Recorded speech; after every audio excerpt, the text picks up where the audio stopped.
안녕하십니까. 4월 1일 금요일 영국의 소리방송 빅타연입니다.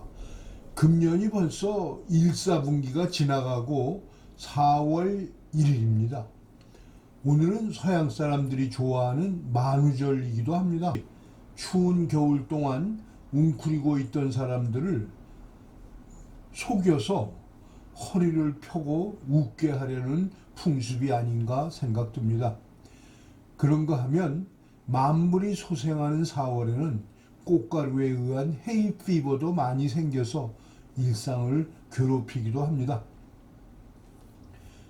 시인들은 4월은 잔인한 달이라고 표현했었습니다. 희망에 차서 새로운 설계를 세우고 즐거워하는 인생길에 커다란 사고나 사건들이 많이 발생하는 달이라는 뜻이죠.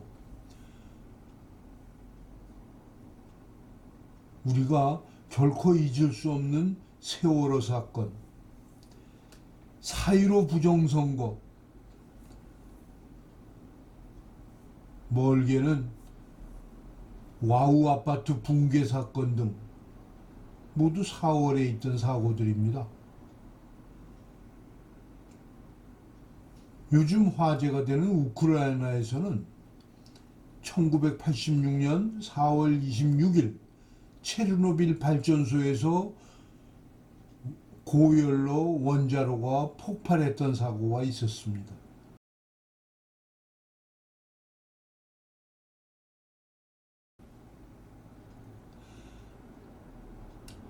오늘 첫 소식은 부활절 연휴를 걱정하는 영국 공항입니다. 히스로를 포함한 영국의 공항들은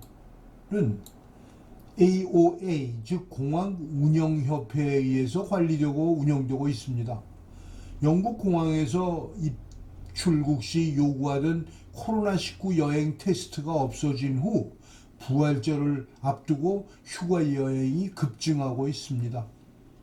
그러나 2년 동안의 코로나19 팬데믹 기간 동안의 실직과 전업으로 발생한 인원 부족 때문에 갑작스럽게 늘어난 여행자들의 제대로 대처하지 못하는 현상이 공항들마다 이미 일어나고 있습니다. AOA의 카렌 디 최고 경영자는 피크 시간에는 승객들이 익숙치 못한 직원들에 의한 혼잡을 경험할 수도 있다고 말하면서 공항마다 부활절 휴가를 앞두고 더 많은 직원을 모집하기 위해 열심히 일하고 있으며 선발된 직원들이 일을 시작하기 전에 필요한 신원 점검과 연수로 지연되는 문제를 해결하기 위해 정부와도 협력하고 있다고 말했습니다. 공안 직원들의 선발은 보안시설 근무자를 뽑는 것이어서 선발된 인원들의 신원 조회가 중요합니다. 그만큼 선발에서 현장 투입까지는 시간이 더 걸리는 직종입니다. AOA는 승객들에게 체크인 대기 시간이 길어져 일찍 도착할 것을 당부했으며 도착지에서 필요한 코로나19 관련 서류를 준비할 것도 당부했습니다. 참고로 영국 이스터는 15일 돌아가신 날, 16일 무덤에 계신 날, 17일 이스터 선데이, 18일 이스터 먼데이입니다.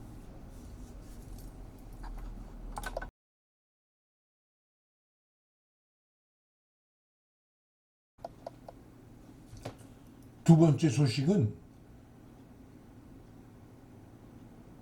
바이든 대통령이 비축 석유 방출을 명령했습니다. 바이든 대통령은 푸틴의 루블로 기름과 가스를 사가라는 요구에 대응하여 미국의 매장량에서 1억 8천만 배럴의 역사적인 방출을 명령했습니다.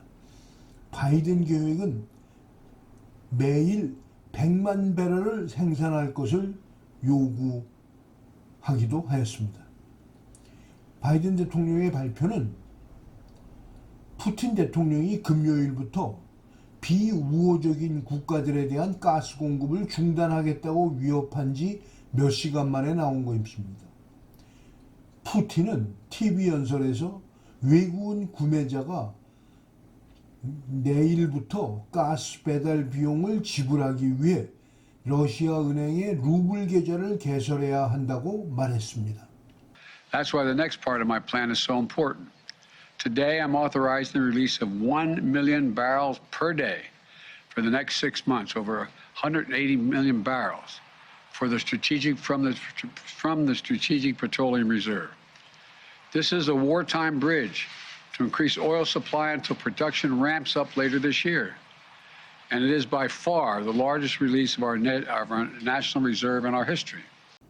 바이든 대통령은 연설에서 의회의 석유 매장 지역에 공공 토지를 임대했지만 생산은 하지 않고 이익을 내는 석유 및 가스 회사에 재정적 처벌을 가할 것을 촉구했습니다.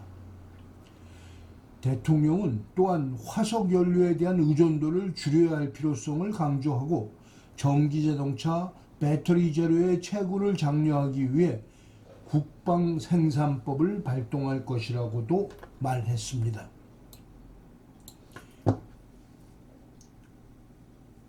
이어서 바이든 대통령은 유가를 낮추기 위해 미국의 전략적 비축유에서 기록적인 양의 석유를 방출할 것이라고 발표했습니다.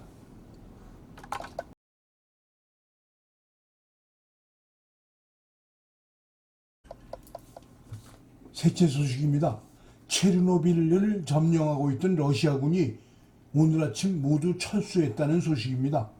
국제원자력기구 IAEA는 우크라이나가 체르노빌을 점령하고 있던 러시아군이 서면으로 부지 통제권을 다시 우크라이나에게 넘겼다는 정보를 받았다고 밝혔습니다.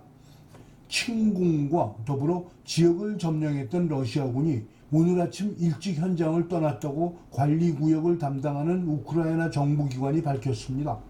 우크라이나 핵발전회사 에너고아톰은 러시아군이 문서로 오염지역 관리 권한을 넘겨주면서 그동안 방사선에 노출된 군인의 상태에 대한 세부 사항은 밝히지 않았으며 얼마나 많은 사람들이 영향을 받았는지도 말하지 않았다고 보고했습니다. 때문에 군인들이 많은 양의 방사선에 노출되었다는 보고는 별도로 확인되지 않았고 크렘린궁에서도 즉각적인 논평은 없었다고 에너고아톰 대변인은 말했습니다. IAEA는 러시아군이 침공 초기에 체르노빌 부지를 점거하자 방사능을 퍼뜨릴 수 있는 피해나 교란을 일으킬 수 있다는 두려움을 예고했었습니다만 한 달이 경과하자 러시아군은 지역 관리를 포기하고 오늘 아침 자진 후퇴한 것입니다. 오늘 방송을 마치겠습니다. 시청해 주셔서 감사합니다.